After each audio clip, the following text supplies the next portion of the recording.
Yeah, me too. We were actually rolling already in the green room, and I had to actually say, John, let me hit record. This stuff is way too good. For things to change, you have to change. And for things to get better, you have to get better. I'm just a guy from New Jersey that basically works really hard on himself to figure things out. My upline is Jesus Christ, so I got to answer that. Yeah. I don't really care about if I offend people, okay? And I don't mean to offend people, but if I do, I'm going to tell you the truth whether you like it or not. Like, if you take nothing else from this episode and this podcast, audience, write everything down. I'm Garret Wong, and this is the Investing to Win podcast. How do you define success, and what does winning look like for you? John, thanks for being on my show. Garret, it is a pleasure to be here. I can't wait to get rolling. Yeah, me too. We were actually rolling already in the green room, and I had to actually say, John, let me hit record. This stuff is way too good. So, John, we've got a lot of stuff to talk about here. I can't wait to dig into, because I love business, and clearly you have a wealth of experience. Why don't you give the audience a really high level intro of yourself, and then I'll ask you some questions to dig a little bit deeper. Okay. How I started in business, kind of interesting. April 18th, 1983, coming up on 42 long years ago. I was working selling health club memberships in New Jersey. I was about to graduate university, and I was looking for my first quote-unquote real job, even though I was selling health club memberships. That was a part-time job. And a fellow walks into the club who I knew. He had been a very good wrestler, wrestled at Lehigh University, and very, very good collegiate wrestler and high school wrestler, a guy named Tom Houston. And Tom tells me about a business that I could join for the whoppingly huge amount of $32, Garret. But here's the problem.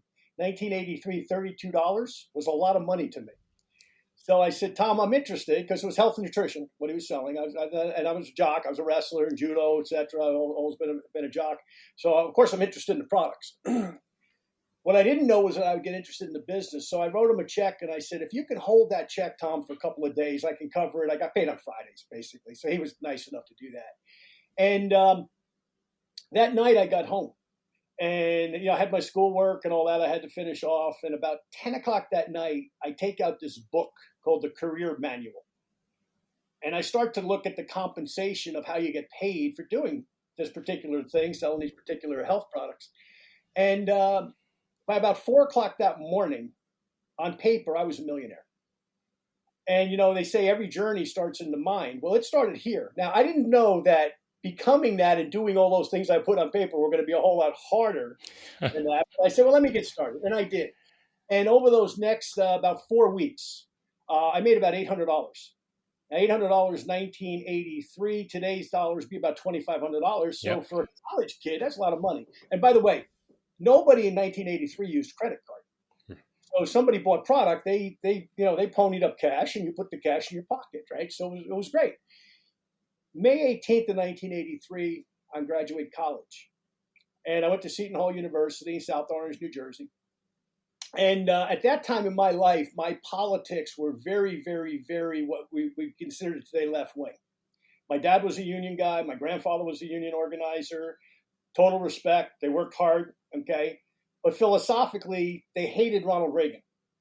Well, Ronald Reagan is going to be the commencement speaker at Seton Hall University on May 18th, 1983. So I say to my dad, I'm not even going to go. They can mail me my diploma.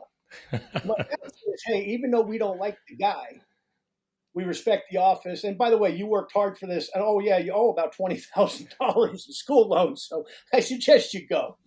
I said, I'll go, but I'm not going to listen. And I sat there like this, just, one of those people closed up. I mean, I was like, I don't want to hear a word this guy says. No.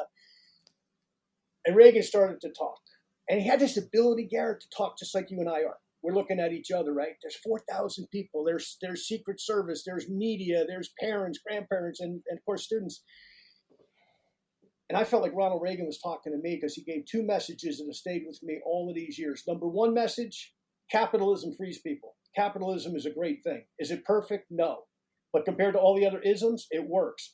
What did the people in East Germany want that the West German people had? The ability to buy goods and services that we in the West take for granted, that in the East at that time they did not have. Eventually, the wall came down, as we know, and history changed because of what Reagan did with Mikhail Gorbachev. The second point, though, was even bigger for me personally, because Reagan said in 1932, height of the Depression, he went back to Illinois, where he had been a lifeguard in previous summers. He had graduated from Dixon College in I forget if it was in Illinois or Iowa, but it's Illinois he went back to.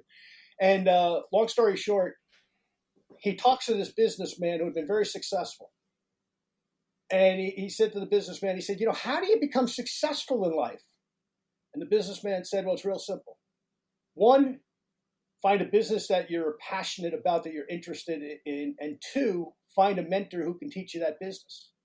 In Reagan's case, it was broadcasting. In Reagan's case, he wound up eventually becoming a broadcaster for a minor league baseball team, the Chicago Cubs. Somebody heard his voice, said, this guy's got a great voice. At that time, everything was on radio in terms of advertising. TV was still, not really developed yet. Winds up going out to California, and as they say, the rest is history. And he became, our president, as well as governor of California. But when Reagan said that about mentorship, I'm looking for my first job. And I'm thinking, well, wait a minute. The last 30 days, I made $800. And between Tom Husted, another guy named Mark Zuckerbrod, and the company itself that I was working with, I was getting mentored. So I said, well, maybe this direct selling channel, or multi-level marketing, call it what you want, network marketing, got a lot of different names. At the end of the day, it's working for yourself, taking a product from a company to the general public, and you get paid either for retailing that product or recruiting people that also sell that product. Anyway, so I'm listening to the president. I'm saying, well, that's a great message. Maybe I'm in the right place, and I just don't realize I'm in the right place, right? And I'm still really young at the time. 30 days later, I've never been to a business meeting in my life. I don't even have a suit, to be honest with you. So I go out and I buy a cheap suit, and I'm going up to Hartford, Connecticut for this big meeting with this company I had joined. And these words were said by the main speaker that day, a fellow by the name of Larry Thompson, still a good friend of mine, lives here in Dallas also. He just turned 80 years old. But Larry says, and he's leading the meeting, he says, for things to change, you have to change. And for things to get better, you have to get better. And I'm like, whoa, wait a minute. It's not President Reagan or the Democrats or the Republicans. It's not my next door neighbor. It's not my sisters. It's not my parents. It's not the fact that I wasn't born with money. It's not any of these things. The number one brand has to become John. John has to work on John. Yep. All these other factors are factors, and they can affect a business, certainly.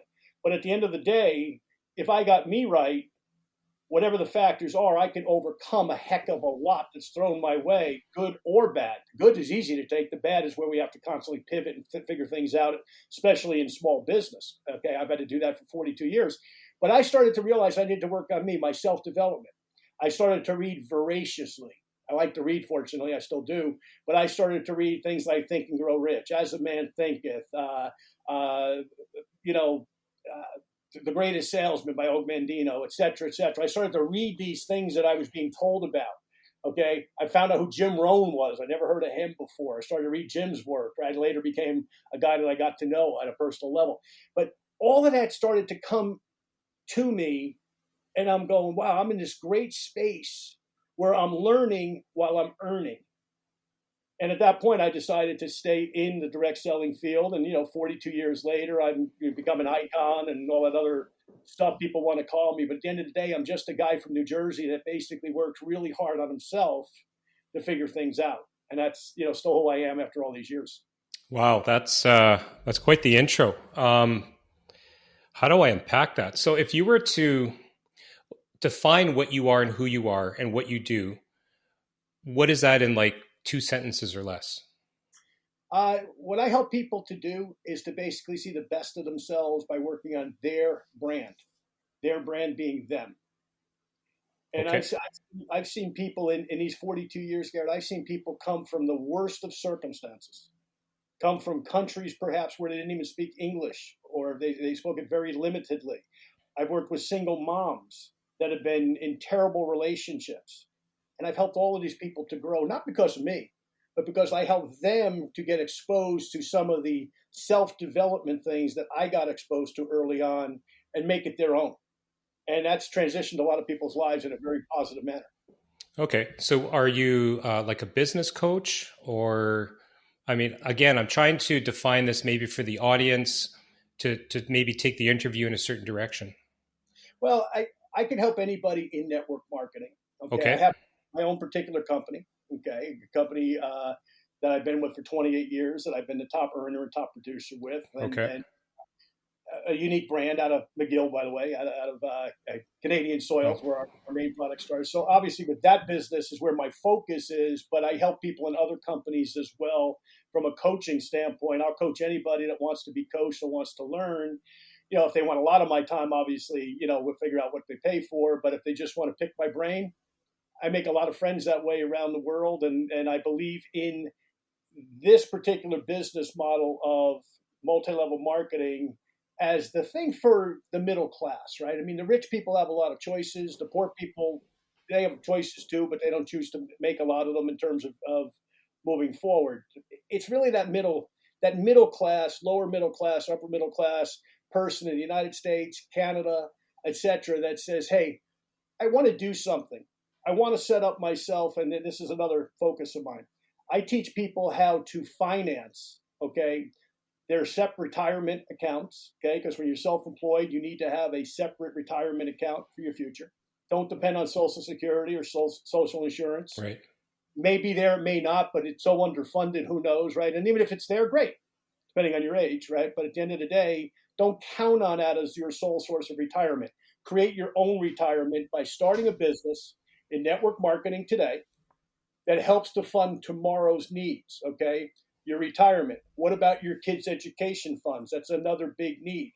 What about your long-term care, for example? If you're put into a nursing home at some point, costs a lot of money. Your family shouldn't lose your home perhaps because you get sick, okay? There's all of these needs that people need money for that I can help them to do really on a part-time basis, okay? And to understand that while they're building, while they have their job, build your fortune on the side by building yourself, getting your self development up, learning some skills of the direct selling trade, which I can teach them. My books can teach them as well. I've got 2 books on the internet right now on Amazon, and basically to make themselves better, a better brand of themselves, so that they have a better financial future.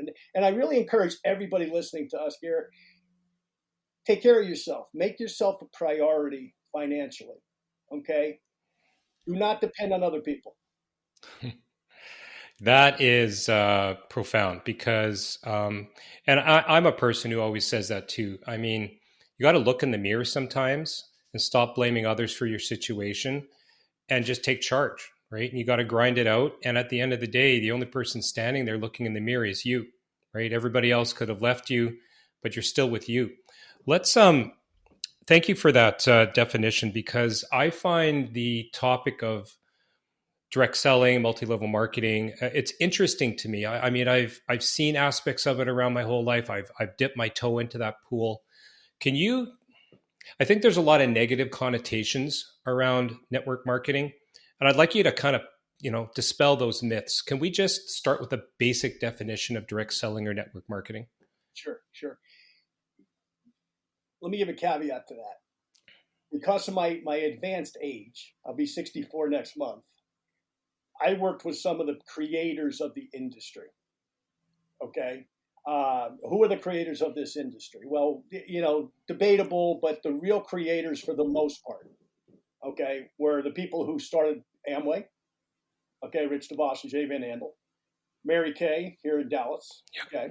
Way back, way before her time, way before women started businesses at all of any kind, certainly one that would become what Mary Kay's become. Shackley. I actually did some consulting work for Shackley with the new owner a number of years ago, and Herbalife. Those would be the 4, and I would throw in some others like Primerica, which used to be called A.L. Williams, big insurance company. Legal Shield used to be called Prepaid Legal, and there's others certainly. Sure. I apologize to anyone if you're with a company that's been around a long time. It's all good. It's all good. All great companies. But what do we primarily do? Okay, is we join these companies. We're not the company. Remember, the company is an independent, separate entity. It's a manufacturer. Here's how I see it. They're the manufacturer for my business. Their job is to make the product. and pay me for what I sell. Now, how do I make money? I sell to retail customers who want to use that given product, okay, that I'm marketing, okay, for their own, personal use. They got no interest in the business. They just want to use my weight loss product, my energy product, my hair care product, my skincare product, my legal defense product, whatever it happens to be that I happen to be marketing to that person. And I make a commission for doing so. Second to that, obviously, a lot of people want that side hustle income, right? They want to fund the things we just talked about: the retirement, the long-term care, the kids' education fund, etc., the new car fund, the vacation fund, whatever. We've all got needs for money. I don't think we need to sell anybody on that, right? But the second point is that I teach people basically, or network marketing companies teach people how to create that side hustle by getting other people who want to sell product to the general public, as well as build a team of people to do so, and you can collect an override, okay? This would be kind of consistent with a royalty, for example, for somebody who writes books, produces movies, produces content, okay? I mean, just think of Tom Cruise. Every time a Tom Cruise movie shows, Tom gets paid, right? That's kind of the idea. Now, most of us aren't Tom Cruise. By the way, another wrestler, he wrestled in New Jersey, okay, my era, way back. But anyway, it puts us as normal, average North Americans in a position to create an override residual income on a business maybe that we build today that will fund our tomorrow. Because the idea is, if you're in network marketing, you work hard for a few years to create a base of people. And then if you want to coast a little bit, well, you should be earning some sort of a residual off the business that you built, okay, if you do it right.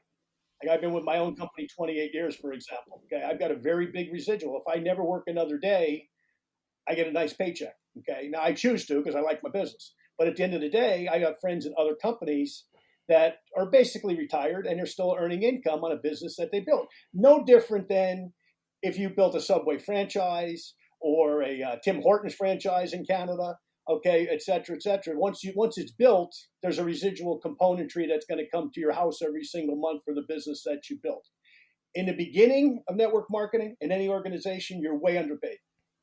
Let me just state that clearly. In the beginning, you're going to go, wow, I'm spending all of this time and energy. Not a lot of money, fortunately. It doesn't cost a lot of money to build these businesses, but it does cost energy and time.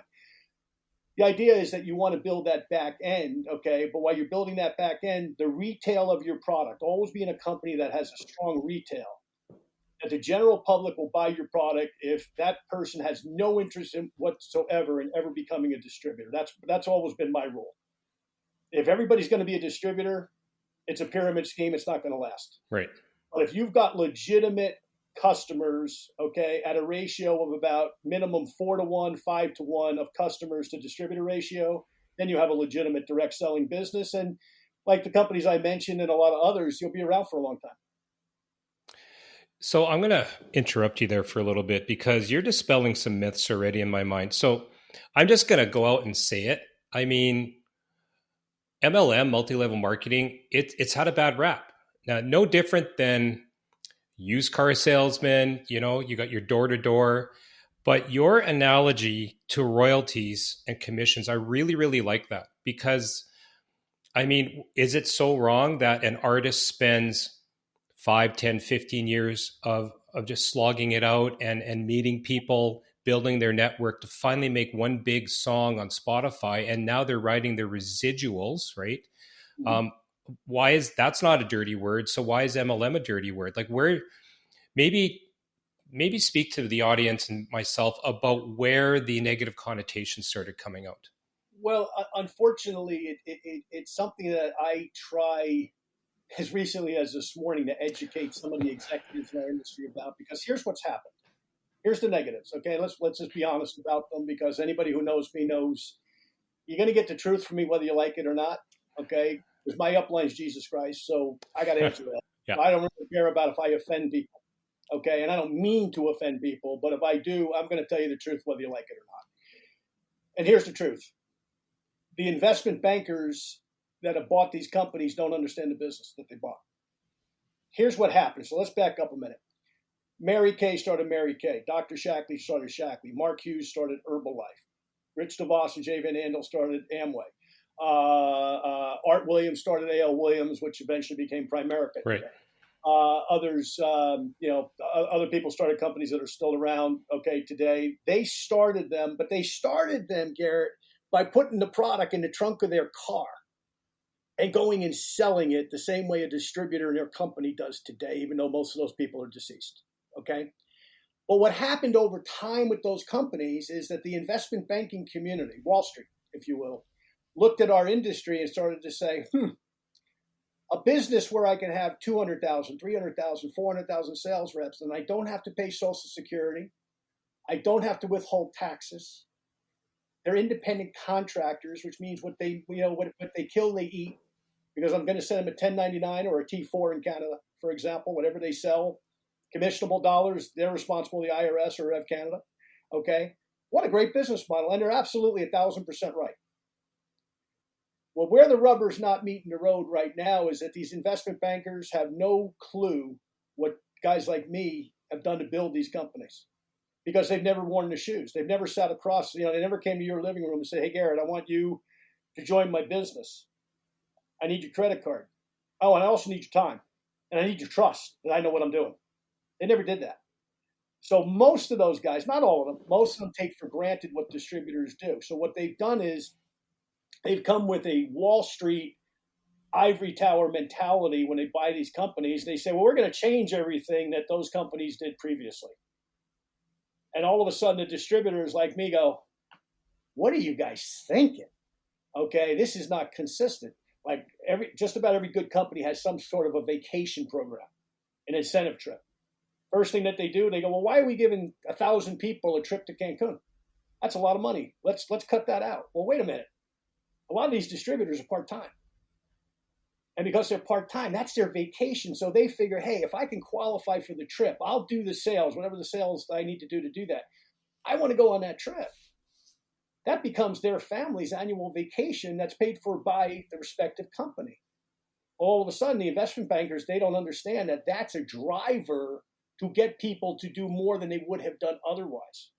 Gee, I'm going to do X amount of sales just on my own. But if I do this, the company's going to give me a trip for one. But if I do this, they're going to include my spouse. And if I really go out and go crazy, they're going to give me a suite overlooking the ocean. If I really, really go crazy, they're going to let me bring my kids. All paid for by the company. Wow.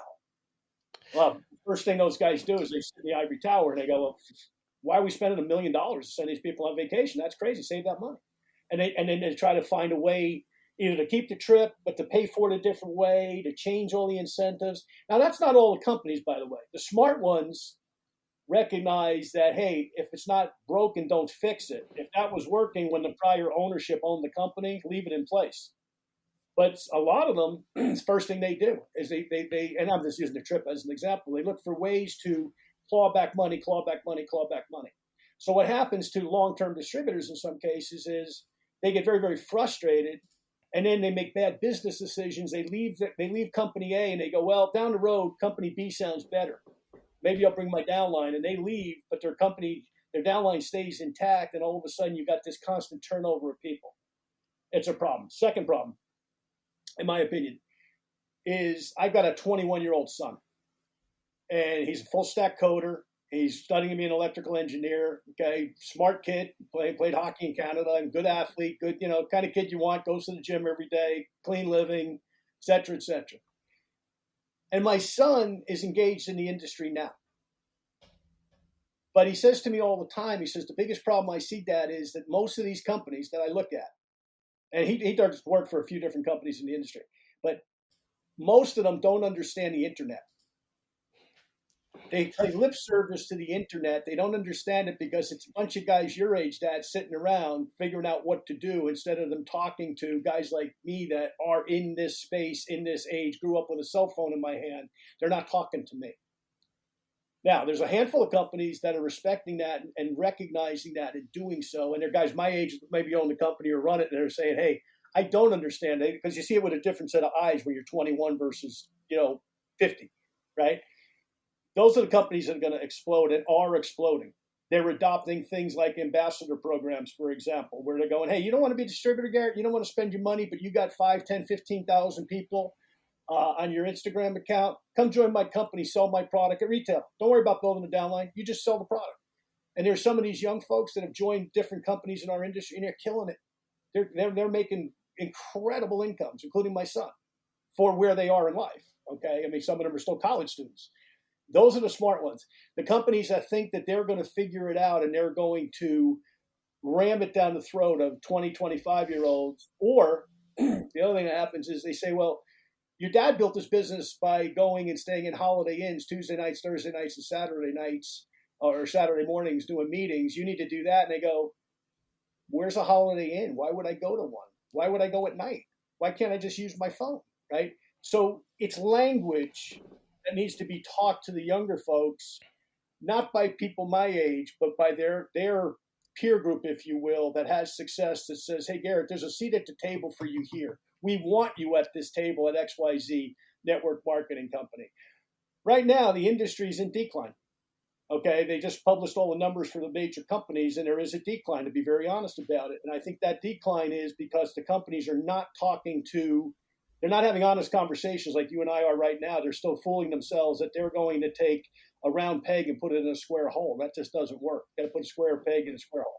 So what I was saying is, you've touched on a really interesting point, John, because, anybody who's listening to this podcast and myself as a business owner, the biggest complaint when you have a business is I can't get my employees to do anything, my staff, nobody's showing up on time, nobody's engaged. And what these network marketing companies have done and unlocked the key is creating what I call an entrepreneur from within that's willing to, go over and beyond and grind it out. I can put a bonus in front of somebody, but it's not quite the same thing because I'm not increasing their income, their downline. Yes, they want to work for the trip, but also increasing their wealth overall. Would you agree with that? Yeah, I would. And one of the things that I taught early on, because what I didn't tell earlier, 1985, the first company I was with had a major problem with Food and Drug Administration. And everybody's income just went like this. And I said, I have an education and I'm going to go do something else. So I actually joined the Metropolitan Life Insurance Company. And great story there that I don't know if time allows me to tell it or not. But when I joined them is when I started to realize that everybody, network marketing people, real estate people, everybody who works for themselves, we're real bad saving money. So we have to start to teach people in all of these things. But network marketing has been my ballywick, if you will, for 42 years, how to save money. Now, that sounds easy, but you got to teach some basic things like, 30% roughly to pay your taxes, right? 10% to pay yourself. The real key, folks, pay yourself. Write this in your notebook. Pay yourself, 10%. That goes into your separate retirement account or any of the other financial things we talked about earlier, and talk to your financial professional on that. The other 60%, okay, is going to go for what? Business building, lifestyle, debt, et cetera, right? Learn how to pay off all of those things, starting with the highest level interest that you're paying. If you got a high level credit card, for example, and it's 21, 22%, that goes before a bill from the phone company where there's no interest, okay? Like, pay the things that you have to pay off that are majorly going to affect you, and the lesser bills, pay them as you can, okay? Even if you do pay a little bit of interest on them. So, things like that, basic financial stewardship needs to be taught to people, especially in network marketing, because I've seen $1 million earners who are flat broke. How do you make $1 million and have nothing to show for it? Okay, well, it's real simple. Spend $1,000,001. It's just math, right? And conversely, I've seen school teachers making $60,000 a year that can retire comfortably between their Social Security and their retirement account, and they put some money aside because they've been good stewards of their money. We need to be good stewards, and we need to teach good stewardship in our industry. And that, by the way, for all your business owners, that carries over whatever you do, whether you're in network marketing or you're in real estate or you're in insurance or you're in cars, whatever you do, okay? Good financial stewardship. Learn how to pay yourself first, but pay your taxes, number one, and then pay yourself first. Make sure that you get that 10% out. Okay, I would suggest you probably tithe 10% and then work on 50. But you work on what you're comfortable with your family. But those first two items, not paying the IRS or Revenue Canada, will get you in big trouble and big problems that are going to follow you. Okay, because once you're on the system, by the way, they're going to follow you every year. And number two, learning how to pay yourself first, because what you don't want to do is get to be my age and you look back and you go, wow, I've worked 40 years. I've made X amount of dollars. I've had some really nice life experiences, but I have nothing to show for it because I forgot to pay John or I forgot to pay Garret. Okay. So that's really, really important in all small business, that we get that discipline of paying ourselves. And that might mean less meals out. That might mean instead of going on 3 vacations a year, we go on 2. It might mean instead of getting the big Mercedes, you get the small Mercedes. Instead of buying new, maybe you buy used. I mean, you run your business like a business.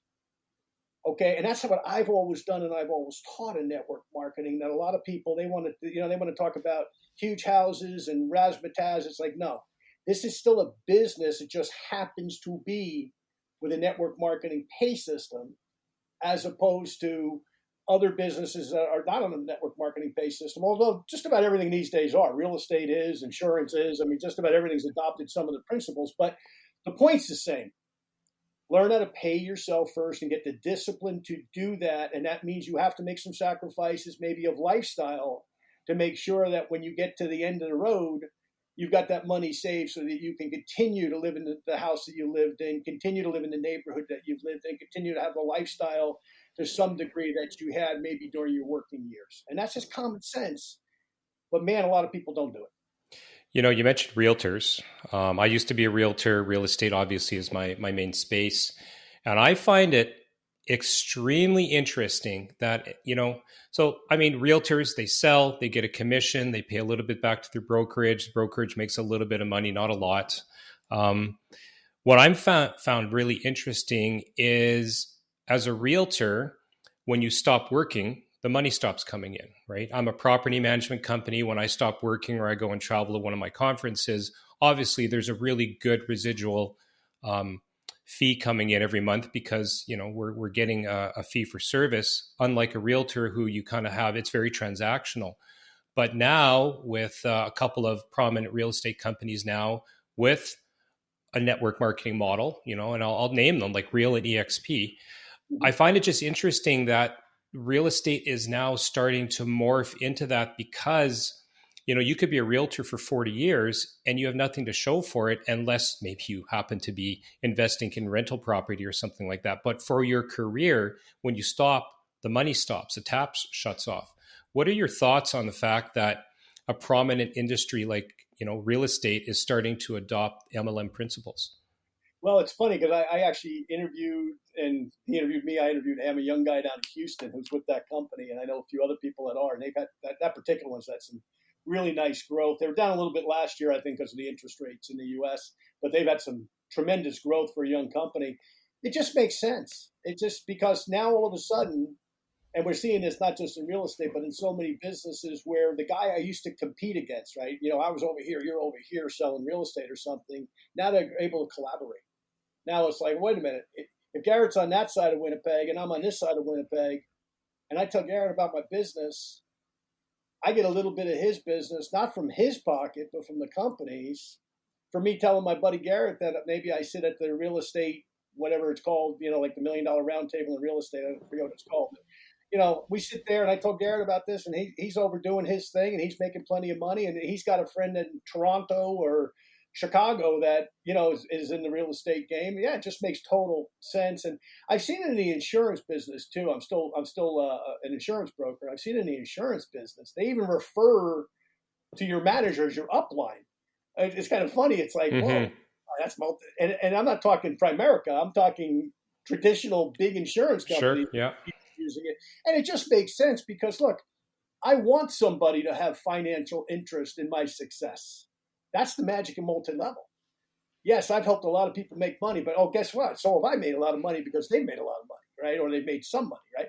And the same thing in these other businesses, they're recognizing the validity of the math model that supports network marketing. And it just makes sense that, hey, I want that senior level manager to want Garret to be really successful. And if that means he's got to go on a Saturday afternoon on an appointment with him to show him a couple tricks of the trade, well, I want him to do that ride along with whatever business it is, real estate, insurance, whatever, because I want him to succeed. If he succeeds, I make money. And by the way, so does the company, right? So it's good for everyone. I was going to ask you the question. I'm really glad you touched on that, because to me, there isn't any better, and I'm not talking financial, but I don't care whether you're a 20-person company like myself or 100 or 1,000 person. The training is very, very difficult in any company at scale, extremely hard. And network marketing, direct sales, they've had that figured out. Like you said, you're going to go in on a Saturday. There's always that training component, that mentoring that is really missing, from 90% of the workforce out there in traditional companies.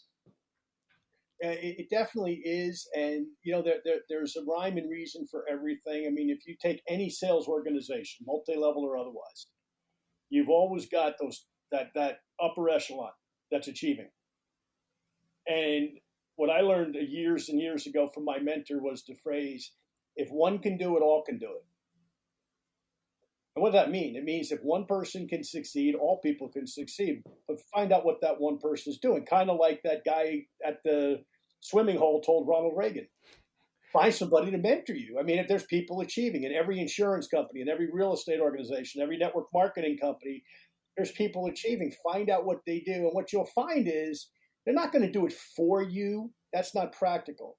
But they'll do it with you in the sense that, especially these days, everybody's got videos. Everybody's got Zoom calls. Everybody's got training you can tap into. Sometimes it's live. Sometimes it's recorded. So what? A friend of mine, Brian Carruthers, is the top guy at Legal Shield, making God knows what he makes. I don't even ask what he makes anymore. It's ridiculous. And Brian's got 7 days a week of things going on in his organization. 7 days a week. Now, he's not on all of that. He can't be. He's got a family. He's got a life, right? And he's on a few of those. But he's got his organization doing 7 days a week of stuff, okay, as an example. Another friend of mine that's with a skincare company, 6 days a week, has things going on within their organization that people can tap into. They're not on them all, but they organizationally create that. And then, of course, it's all recorded. So, gee, I can't make the call because it's 8 o'clock Sunday night and I go to church Sunday night. Well, gee, I'll listen to it, Monday while I'm on the treadmill, right? So that's the world we live in. That I didn't grow up in 1983. These things didn't exist. Okay. My telephone was plugged into a wall in 1983, Garret, believe it or not. That's how old I am. I had to actually talk to people on a phone. But in all practicality, the world we live in today, between what we're on right now, right, these type of technologies where you can be in Winnipeg and I can be in Dallas and we're talking as if we're in your living room, right? Take advantage of all of these things, that all of the successes that other people have had that they'll share with you for free 99 out of 100 times. That you can tap into their wisdom and their experience for nothing, including some of the great self-development people that are no longer living. Your Jim Rohns, for example, and your Bob Proctors and Right. Zig Ziglars. I mean, just go and Google them. I mean, Icons. And it's like, this is stuff I had to pay for, by the way. This is free. Yeah. Couldn't dial up YouTube and just go see an old TED Talk. That's for sure. Exactly. Don't spend your time watching, syrupy romances on TV or something. Like go into my earlier point. You work on you with all of that information, because there might be one thing that any of those people say, be it your upline, be it somebody in another company, be it somebody in another industry. I'll give you a fast one on that, Garret. I think you'll appreciate this. I'm having lunch with Jim Rohn, okay, along with Ron Reynolds, who co-wrote The Seasons of Life with Jim Rohn many years ago. Ron's still alive, he's in his 80s. And Charlie Regis, who was the founder of a company called Advocare here in Dallas, and Charlie passed away a few years back. But I actually worked for Charlie for a couple of years, helping him put that company together in the early 90s. Anyway, so Ron and Jim were good friends. So Ron comes in the office one day and he says to me, "Would you like to have lunch with Jim?" Well, there's more than one Jim, obviously, in my life. I'm like, "Yeah, Jim who?" He goes, "Oh, Ron." I'm like, "Well, let me check my schedule, see if I can." Yeah, right. I don't care if I had a doctor's appointment at I have lunch with Jim Rohn. Come on. So we go to lunch. and really interesting, small talk, business talk, et cetera, et cetera. And Jim always had his glasses, by the way, propped up on his head. Like what you see him, he always, I don't know why. I don't know if he ever put the things on, but he always had them up here. So Jim's sitting there. Jim's a short guy. He's about 5'8". I'm 6'3". Charlie played professional football. He's like 6'6", and Ron's a little guy. So we're sitting there. There's two little guys and these two big guys. And Ron, we get to the end of lunch, and Ron looks across at those two guys who were then in their 50s, and myself, I'm in my 30s, and he says, and he always referred to you by your last name. He says, Mr. Solleder, I don't think I can help these two guys. But you're still young enough. He didn't need to finish his sentence. You would have thought I was Usain Bolt, literally running to my car to get my day timer to bring it back to take notes. Yeah. So I get back and I sit back and I got my day timer open there, and Roan says, okay, he says, it's not so much something I'm going to say or Charlie's going to say or Ron's going to say or you're going to say that's really that important. He says, because we're going to meet again. But what if this waiter over here that's waiting on us comes over and says something so profound that it will change your life and change your business? And he says it and he walks away, and you get home tonight and you don't have your day timer and you haven't made notes, and you say, man, what did that guy say? And you go back to the restaurant the next day. And you say, hey, the fellow that was waiting on us yesterday, oh, he quit last night. Oh, well, you have his phone number. I'd like to call him. He said something I want to ask him. And they say, no, we don't keep phone numbers. We don't give them out. That message is gone forever. Whereas, and this was Mr. Roan's point, if you have it in your day timer, whatever that guy said, it's yours. That's why we study all of these people, right? So when you go on YouTube and you listen to Garrett's show, you listen to my show, you listen to other podcasters, you listen to some of the greats that have passed away, the Roans, the Nightingales, the Proctors, et cetera, or some of the living ones, Tony Robbins, Tom Hopkins, any of the great ones, okay? And you listen to someone, once they say it, it's yours. And by the way, they probably got it from somebody else anyway. So don't kid yourself. Nobody makes up all this stuff. It's a collection of experiences, but then it becomes yours. So the point of all of that, I say all of that to say this, Garrett, write it down, make it yours. Wow, I was just going to say, so my business coach right now, I've always been a fastidious note taker, but to quote him, JT Fox, 98% of what you don't write down, you forget. 98%, and it's true. I was just coaching my staff the other day in a leadership type team meeting, and I said to them, right, do you remember what you didn't write down last week that you probably should have and you forgot? And they're looking at me like deer in the headlights. And it's true, because if you didn't write down what you did last week, what you heard, what I coached, what and then you're going to go back through what? You can't go back through a notebook. So what did you forget? You have no idea. And that's a scary feeling. And if it's nuggets like this, or, advice coming from somebody wildly more successful than you, you owe it to yourself to write it down. Like if you take nothing else from this episode and this podcast audience, write everything down. And I'm not talking about typing on your phone or taking a picture of a slide at a conference. I'm talking about notebook, paper, and pen. Because there is actually a physiological link between this instrument and that paper into getting it into that brain of yours, That's right. There's one other thing I'll mention on that. I still keep, and Tom Hopkins got me doing this 40 years ago. Legend in the real estate business, by the way. I still keep index cards next to my bed, blank ones, because I wake up very early, as do most entrepreneurs. I'm sure you do too. It's like that entrepreneurial brain, about 4:30, it starts working. Yeah, I got up at 4:45 this morning. If I'm at the gym, if I'm coming back from the gym and the sun's up, I'm late. Okay. Yeah. But anyway, that's just who I am. But part of that, we're hardwired with circadian rhythms to wake up 90 minutes before first break of sunlight. Okay. I mean, the Ayurvedic medicine people in India for 10,000 years have believed that. The Chinese medicine people have believed that, right? We in the West, we still kind of believe, get up with the alarm clock. It's like, no, you get up when your body says get up, get up. But anyway, here's my point. How many times do you wake up and here's this great thing floating around the gray matter up here, and you go, I'm supposed to call Garrett today. He's ready to buy. He's ready to sign up. He's ready to buy a house. He's ready to buy an insurance policy. Or you wake up and you go, I got a business thing on my mind.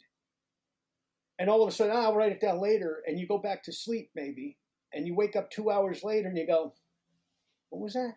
So I still keep the cards next to my bed. And there are times I wake up 4:30, make a couple notes, put it back down. I normally get up, but in the event that I do go back to bed, sometimes on the weekends I do, just because my wife prefers you stay in bed a little longer. It's like, how many ideas have I written down, or prospects I've written down, or people I was supposed to contact, and for whatever reason I didn't yesterday, and I go, wow, that guy's thinking I'm a flake because I didn't call him yesterday. Man, let me call him and first apologize, and then get on with whatever business it is I have with that individual. So folks, these are little things, but little things get up to big things, right? If you have Absolutely. you have sand in your shoe and you walk around with a little piece of sand, what happens to your foot eventually? You're going to get a blister. Yeah. And if you do it long enough, they'll cut your foot off. Okay. Yep. So at the end of the day, it's like these little things are things that I've learned over a lot of years of direct selling, a lot of success, but it's never been easy. My business isn't easy today. It's changed a lot. It certainly wasn't easy 42 years ago. Okay. But why have I survived? All the presidential things. Now we're dealing with tariffs, right? Who knows what that's going to do economically, right? We got all of these things going on. You guys have a new prime minister in Canada. We got Trump, and all these things going on in the world. And yet I see, at 64 years old, I see the world as a lot of opportunity ahead for those of us who participate in it. Don't complain about it. Don't whine about it.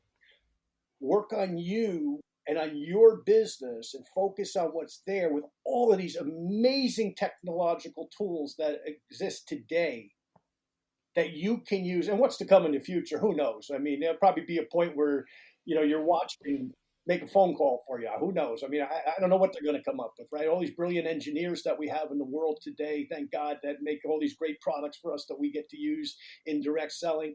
Phenomenal. Okay. So see the world that way. All these other things will figure themselves out over the course of time, but you work on you. Try not to get distracted. Here's one other rule I have. Yes, I do follow the news. You can't not, right? You pick up your phone, you turn on your computer, you go to the gym. It's there's 18 screens up there, so you can't miss this stuff. Right? Anybody who tells you, hey, I don't follow it, yes, you do, because you can't miss it.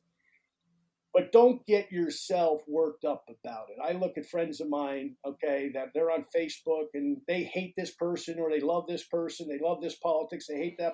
They spend all of this unproductive. It doesn't make them a nickel. And what it might do, especially if you're in business, you may alienate somebody. Oh, yeah. 100%. Who has a different opinion than you do politically. That's not a win for you. I don't want to go down this rabbit hole too much, and I will never really talk about politics on my podcast, and actually even on social media. But I shake my head, John, when I see people that I respect, that are friends of mine, or business associates, and they hang it all out there on a political opinion, and they have their right to that political opinion. But the damage that that's going to do, because the emotion that's, in our political climate, especially today, I just don't think it's worth it. And I don't think that's an emotionally intelligent decision to make. I really don't. And I just shake my head. I think it's just a shame. Like, why can't we all get along? And we can. But as soon as you start putting religion, politics, and who knows what in there, and then you put that with a little bit of keyboard warrior-ish things on there on social media, it's a recipe for disaster. And if you happen to have a business, you're just throwing fuel on the fire. Just makes me shake my head. Exactly. Look, and I agree with you. We're all entitled to our opinions. I'm not even sure exactly what my opinions are today. No, I'm in that camp. Yeah, I'm waiting to see. Some stuff you watch and you go, whoa, let's just wait and see. And like I said, most of these things figure themselves out. But to your point, okay, I have Democratic customers. I got Republican customers. I got independent customers. I got people who could care less about any of it. And they'd be like, why is John ranting and raving about this or that, good, bad, or indifferent? They're gonna look at you in a different light. What I focus on now, okay, and I've been guilty in the past on commenting on things here and there, but for the most part, I stay out of the discussion. But my two sisters are very, very left wing, for example. Okay. I'm a middle of the ground conservative, okay, but I'm not a radical right wing conservative, right? So I'm kind of in the middle. I want common sense, Yeah. okay. I'll give you a fast example of that. Steve Harper, when he was prime minister of your country, Yep. I was in Winnipeg. I was doing a meeting in Winnipeg, and he was on TV. And I don't know if he was Democrat or Republican. I know your party's up there. I forget what they're all called, but he was on TV, and this was the time where he said, "Why are we making a penny when it's costing us a penny and a half? It doesn't make any sense. There's plenty out there, and with digital currency, we don't need them anymore. Like, this isn't good for people who voted for me or people who didn't vote for me." Now, I don't know Stephen Harper, good, bad, or indifferent to my Canadian friends, okay? So you loved him, great. You didn't like him, great. But let me make this point. To me, that was the guy that at least I would listen to the next time I would see him, because I'd say, from a businessman standpoint, that makes sense, because why are we charging people a penny and a half for something worth a penny when we don't need to? That's called common sense. That was Ronald Reagan. When I finally listened to Reagan, I was like, I didn't care he had been a Democrat, he was a Republican. At the end of the day, 9 out of 10 things the guy said were common sense. And that's what most people are looking for. But to that point, we don't have a lot of common sense right now. Okay, so we got a lot of people yelling at each other, and friends and family members fighting and not speaking to each other. That's just wrong. Don't do that to your customers or your potential customers because you pick a side of the aisle that isn't popular with them. We're here in business to serve everyone, and by serving everyone, we get to be served secondly, not first. Okay, so serve everyone equally. Don't ask their politics. They're entitled to those opinions, whatever they happen to be. You give them good service because that's what you get paid to do. Yeah, I honestly think it's a byproduct of COVID. I mean, again, whether you're in a vaccine camp, anti-vax, mask, no mask, it didn't really matter. Conspiracy, no conspiracy. And it started to come out there. And now people are much more free with their opinions and much more emotionally charged with them.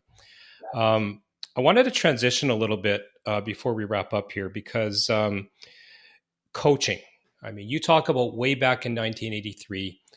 You know, my story, I've had this property management company for 25 years, never had a mentor.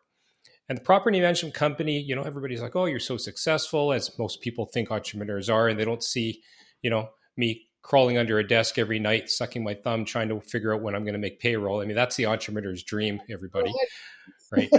But in all seriousness, 25 years, no mentor. All of a sudden in the last 6 months, I'm starting to pay for mentorship and really coaching. And I wish if somebody were interviewing, if I was on your show and you'd say, what's one thing you wish you could have done different to tell your 25-year-old self, it would be to get a freaking mentor. My business is starting to take off like a rocket ship now. Not that the mentor is telling me specifically charge this, charge this, charge this, but he's giving me pieces to unlock my mind. He's giving me the mental fortitude to be able to grind through resilience, again, emotional intelligence, things like that, and letting me figure out what's best for my business. And it is working. What would you say about that to somebody who's listening here? Well, you know what? I mean, first of all, coaching is really, really important in anything. And I would not have succeeded if I didn't have good coaches early on. Okay. The guys I started with, okay, my upline was good. The company guys were some of the best in history. I mean, just to be able to listen to those guys and their experiences way back, that helped me. When I got into the insurance business, okay, for the short period of time where that was my full-time, thing, network marketing was part-time, and then I went back to network marketing full-time in 1987. I jumped in with both feet. I started studying Ben Feldman and Joe Gandolfo and the Insurance Masters. I bought all there used to be cassette tapes that you would buy, but I bought their cassette tapes. 8-track? Books. I don't know. These were cassette tapes. Come on, you must have had an 8-track, John. No, not then. These were still the little, cassette deals. I'm teasing you. Study the people that are successful. You know what I mean? And if you can get coached by one, is it worth the investment? Absolutely. I mean, what's the difference in getting coached by somebody who knows what they're doing is that you speed up the clock considerably. Yeah, you collapse time. Don't, because here's the thing that you're going to find from a good coach if they're honest. 9 out of 10 things that you're going to do that are mistakes, they did. And they're going to tell you why you shouldn't do it. Or, hey, Garrett, that's a good idea, But what if you did it this way?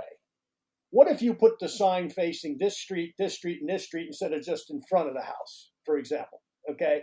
What if those other people coming down the road on those two sides see the sign as a result that if you just put it the traditional real estate way, only the people passing the house. Well, last I checked, if I'm passing a house, I'm not looking like this, right? But if I'm driving down the street and I'm seeing a sign and there's a nice house I want to buy or a nice property I want to invest in or a nice building I want to rent, well, I got to see it from all sides.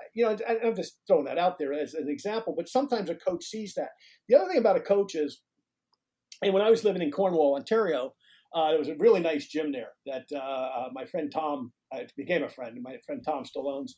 And he said to me one day, he said, "Will you do me a favor?" He said, "You do all this coaching and all of that." He says, "And you know the health business and the gym business a little bit." I said, "Yeah, a little bit. I'm no expert in the gym business, but I've been in enough gyms. I've been lifting weights my whole life and everything else." So he said, "Would you come in here and just look at the business with your business hat on? Tell me what you would do different." I said, "Sure." And I liked the guy. He was a nice guy. And so I walked into business the next day and I made about 8 notes about little things. And he adopted some of those things. And I don't know if his revenue went up or not. I imagine it did. We went up with COVID a short time after, and we went up back here in the US. But my point about that is because he was there every day, he didn't see the things that I saw walking in a couple of days a week. So sometimes you need somebody to look at your business because you're in your business every day. You're myopic, right? You're looking at it every single day. Yep. And all of a sudden that business coach says, "Well, hey, Garret, you're doing well, but here's how you could do a little better. What about, you're doing these 8 things great. Let's take them off the list. But these 2 things over here, what about we do this? What about we do that? What do you think?" Still your business. You got to make the ultimate decision. But it's that other set of experience, keyword here, experienced eyes in an industry that they know if they're coaching you in a respective industry. Now, if they're just a general business coach, okay, kind of like I am, where I can coach any business, yeah, I don't know your specificity of your business necessarily, but I can still look at things maybe that you could do that are a little bit different, okay? I'll give you one other just in my own experience right now. I'm doing an AI summit April 12th online for my network marketing business. And we're doing a little bit, we're trying something different. We're going with the approach of AI. I've got 3 authors on AI that are going to talk about specificity within AI, not about network marketing, but AI. And then I got a doctor talking about my normal product that was developed at McGill, and a couple of other speakers. But here's my point about that. All of a sudden, I look at the flyer last night, and you know what I see?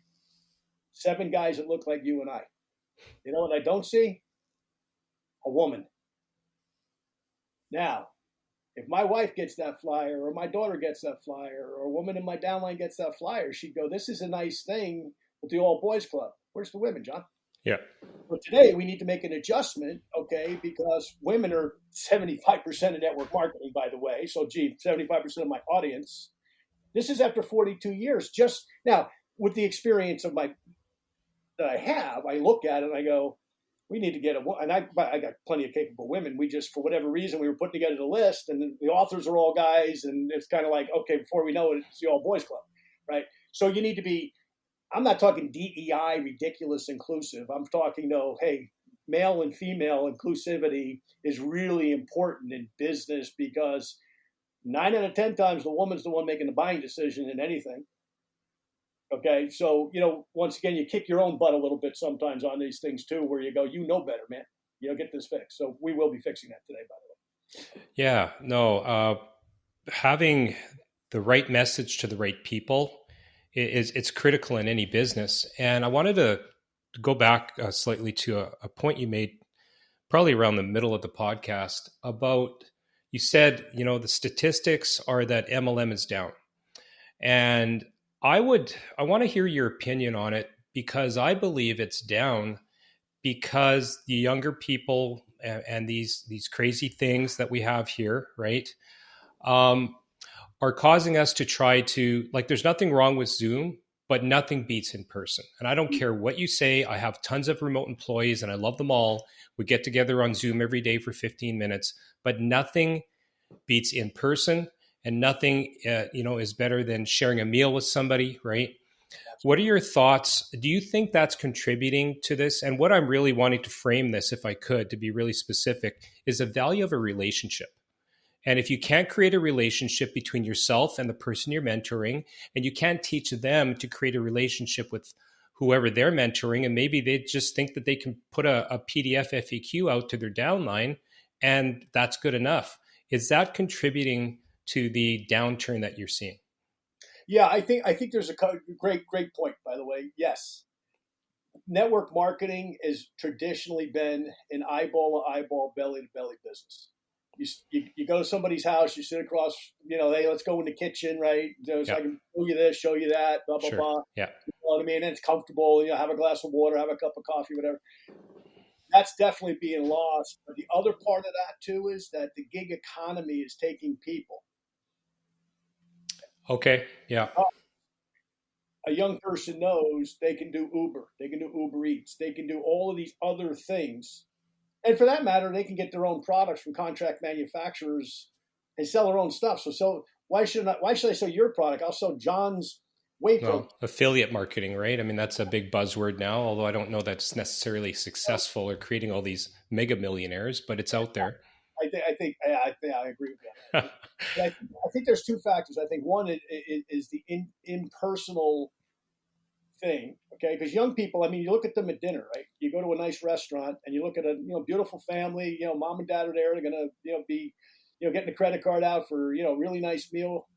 The kids are all in their phone, and then you look at mom and dad; they're in their phone also. And it's like, how about we talk to each other and we put the phone in the middle of the table? Okay. Now that's really hard to do. And by the way, I'm a phone. I probably have 50 texts by the time we get done with this call. Okay. But it's like right now, you're my priority. Your audience. Absolutely. Yep. Okay. Younger people sometimes don't know that what to prioritize. Okay.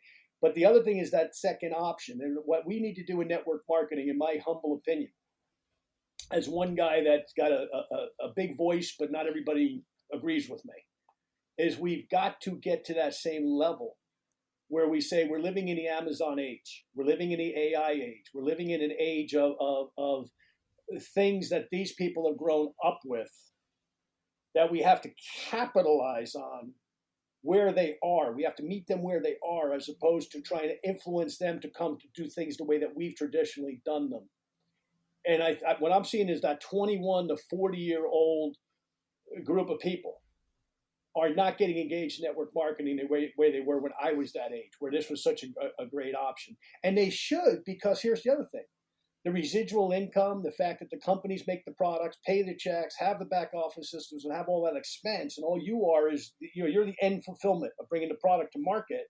Still a great business model, but we got to make it so that they look at that with that set of eyes where they see this. Hey, yeah, I can do Uber Eats and I can make some money on the weekend. But what if I break my leg? What if I'm like my son? My son's in school, 4 days a week. He's in school 8 hours, and in heavy duty math he's taking in engineering. Well, he's built a business, okay, with a couple of different companies. Okay, I shouldn't say this. Okay, there's supposed to be one company forever. Well, that's a bunch of malarkey too, by the way. Those days are past. You can be with as many companies as you want to be with. I wouldn't try to promote more than one company. That's very, very difficult. Right. Look, my son wound up in a position because of his success at 18 on the internet where different people in the industry reached out to me and said, can I talk to your, it's funny, they called me, can I talk to your son? Yeah, sure. And he's wound up doing some work and he's built some things on the internet that have worked for him with different network marketing companies that I have no role in. I'm not in his upline. I'm not anything. It's just, people I've introduced to. But here's the point. While he's in school, he's probably going to make $300 today off of selling product on the internet in network marketing. Now, he has non-network marketing products he sells also, okay, that in the car business. But my point is, he's used those skills. Now, he grew up in a family of network marketing people, okay? So he likes our business model.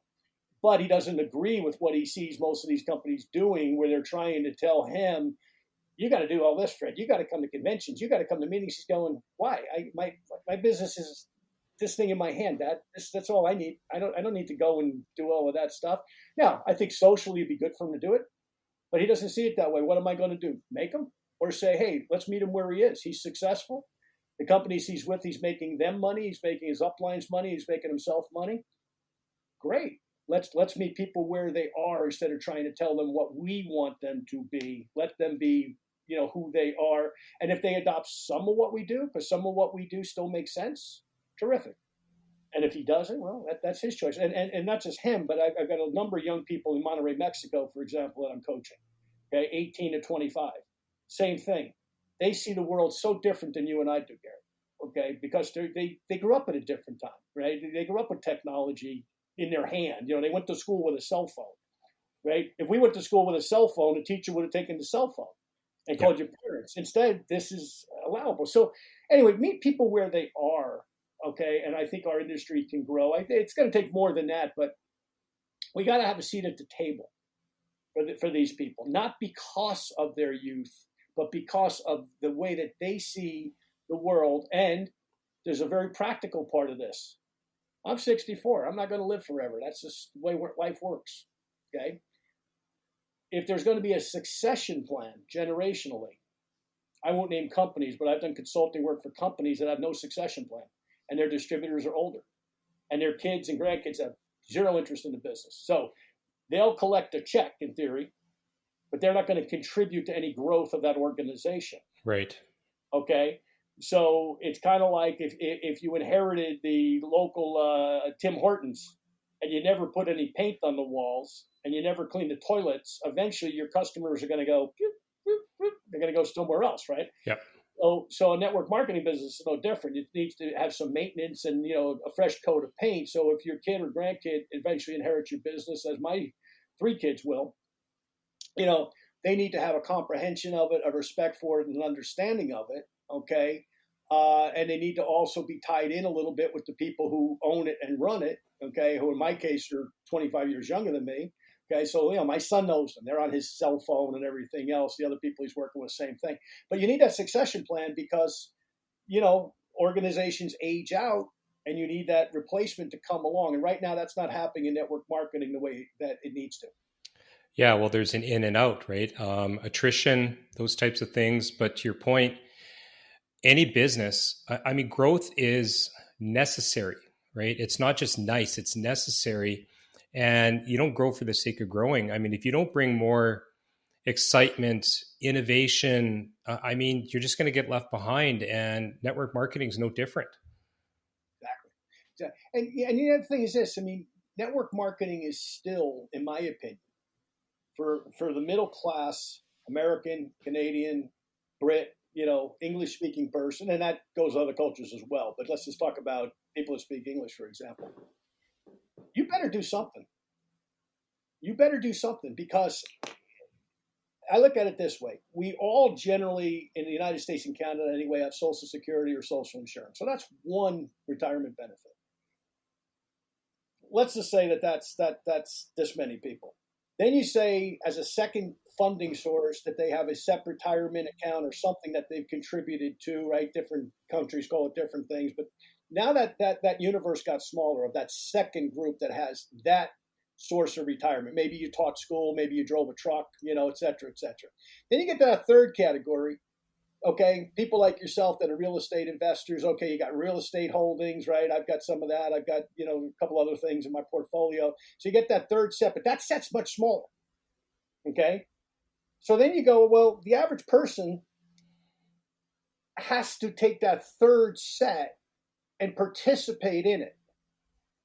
And the best way to do that financially, if you don't want to spend a lot of money, but you want to just spend time and energy, is network marketing, because most of these companies, you can join them for $300 to $700, let's say, right? There's some that are a little bit more, but for the most part, something that you're not going to have to pray about. You can put it on your credit card and yeah, you got to pay for it. But at the end of the day, it's not like you're buying a Tim Hortons or a McDonald's and you got to come up with, millions of dollars.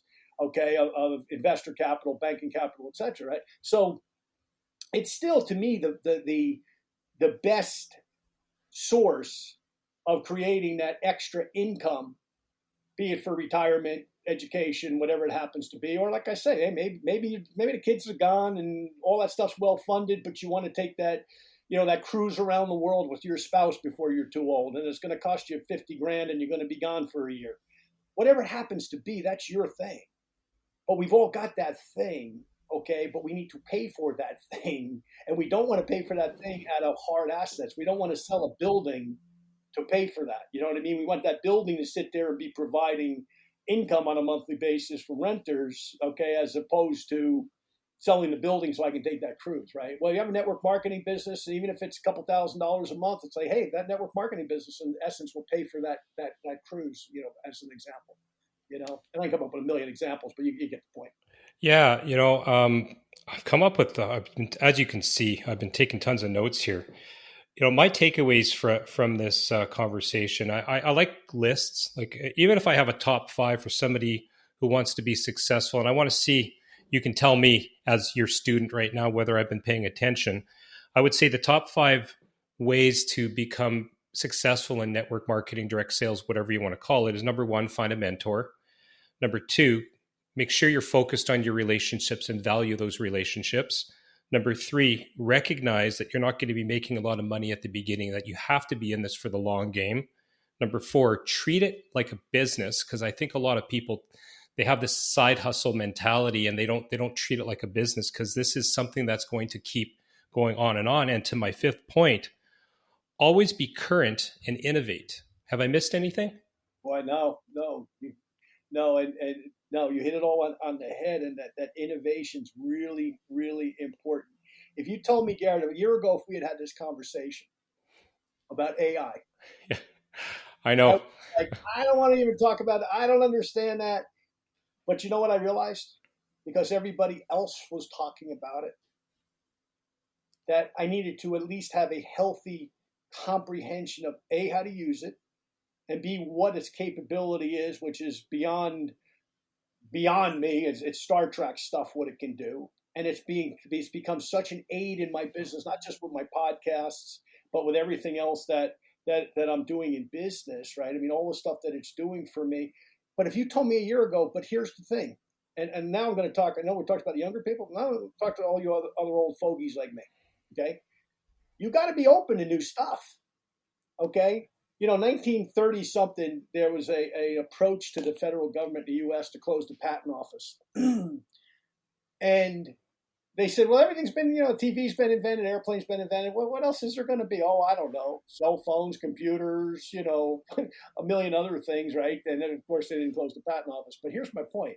Don't close your patent office because you look at your license and you say, I'm X, Y, Z years old. Okay, first of all, you have no idea how long you're going to live. Okay, but assuming you're going to have a nice long life, and I hope you do, okay, you got to be open to these ideas. Doesn't mean you need to become an electrical engineer or an LLM, the guys that work with the AI on the internet. You don't need to do that. I'm certainly not going to do that. But I need to understand it, because here's the thing. It can save me a lot of time, which means that I then can take that time. This is key, folks. I can take that time and do what I do that I can only do best in my business, which is talking to prospects. Okay. So if the AI can support me on 90% of the other stuff that I normally do, writing emails, correspondence, et cetera, all that other stuff, research. I wrote 7 books, by the way, on insurance for network marketing people that I'm about to publish. Okay. Little ebooks. Okay. On johnsolleder.com, by the way. There's my shameless plug. Okay. But so, by the way, things like long-term care, final expense insurance, all that stuff, I kind of did that. I used AI to do 99% of the research. Yep. I just titles together, right? I mean, that's how cool this is. But beyond the fact that it's cool, if I was to sit there and write one book like that, it would probably take me a month of dedicated time. At least. I do the research. So that's the data we're living. It's very, very exciting. Put your arms around it, love on it, embrace it, and use it. And if you don't know how to use something, there's plenty of good folks out there that, once again, everything Garret and I are talking about, coaches. There's plenty of people that can coach you and help you right in your community. Go to your local community college and go to the internet department and talk to the head and say, hey, you got some young engineer that's maybe coming here and getting an advanced degree. I'd like to hire them as a consultant to my business and pay them for 3 hours a week. You got somebody you can recommend. Okay, there are plenty of really good people out there across both our great countries that can help and support you. I'm lucky my son is, that. But If you don't have a kid that's that, find somebody, pay them a couple of bucks, okay? Create income for them, because what you're going to learn is going to advance your business to a point where you're going to say, boy, a lot of the minutia I no longer need to do because of AI. That's how I see it. Yeah, there's just one decision, one relationship, one mentor that can truly be that turning point in your life or your business. And I don't think enough people realize that they just have to, like, it's sitting right in front of them, right? And it could be a book. Like, mentors come in all shapes and sizes. You don't necessarily have to meet somebody to have a mentor, but if you can get some one-on-one time with somebody, and I'm not talking about a program, like, sure, you can buy a program for 10 grand. They call them masterminds or whatever, and those are good, but that's not true coaching. That's a transaction where you learn something and they're beneficial. But I'm talking about somebody to hold you accountable, to kind of not hold your hand, but guide you, right? That's what we're talking about here. Exactly. Okay, so I want to wrap up, and I mean, you listened to one of my episodes yesterday. You were saying, so you should be prepared for this question, because I asked the same question to each guest, and I want to hear what you have to say. So, John, this is the Investing to Win podcast. How do you define success, and what does winning look like for you? Wow. Okay. First of all, winning is a personal thing. Okay. If I can look back at my life, okay, have I contributed to other people's lives? To me, that's incredibly important. Okay. It can't all be about John. If it was, I'd be retired right now, probably on a beach somewhere. Okay. I feel like I need to win. I need to contribute and invest in other people, not just financially, but in terms of my time and my experience. I got this gray hair, not just from my kids, but I got the gray hair from a lot of experience. So to me, winning is contributing back to younger generations and even older generations to help people to see the good in themselves. So many people have given up on themselves. So many people are self-derogatory, which I hate. I hate to hear anybody put themselves down. Yeah. Okay. Bruce Lee said, you know what? The mind is not that smart. So if you tell it that you are a loser, you will be a loser. No, you're all winners. God made you to win. That doesn't mean you need to be Elon Musk. Okay. Financially, by the way, forgetting how political Elon's become, but as the richest man in the world, or Steve Jobs, or Bill Gates, whoever you want to use as a profile. What it means is, okay, you can be the best version of yourself for you, for your loved ones, okay, and for your community. Okay, so to me, winning is all about giving back, frankly, and knowledge is what I possess. Okay, I mean, I can't change the oil in my own car, so don't ask me to do that. But if you want to build a business, you want to build an enterprise, I'm probably a good guy to talk to. Okay, because I'm gonna tell you what I think, and it might not be what you want to hear. But that's what you need to hear, is what people really think, as opposed to what you want to hear, because there's plenty of people blow smoke up people's skirts, okay, to get paid. That's not a mentor. That's not a coach. You want somebody who's going to tell you the truth. Yeah. No, that's the wise words. I believe that bigger purpose drives true success. And clearly, like you said, 64 years old, you don't have to be doing this, and yet you are, because you're driven by purpose, as am I.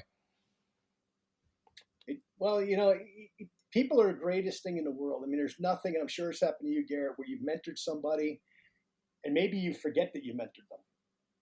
A couple of years go by and all of a sudden they come up to you at a meeting or an event and they say, you said this, and we were in here, we were in Orlando, Florida, and you said this, and I wrote it down and I did it.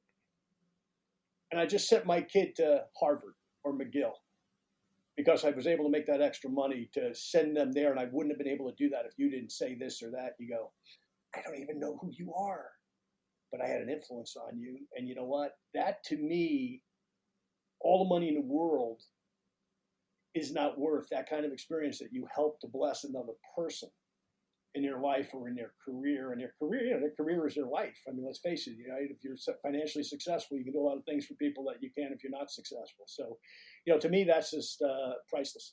Yeah.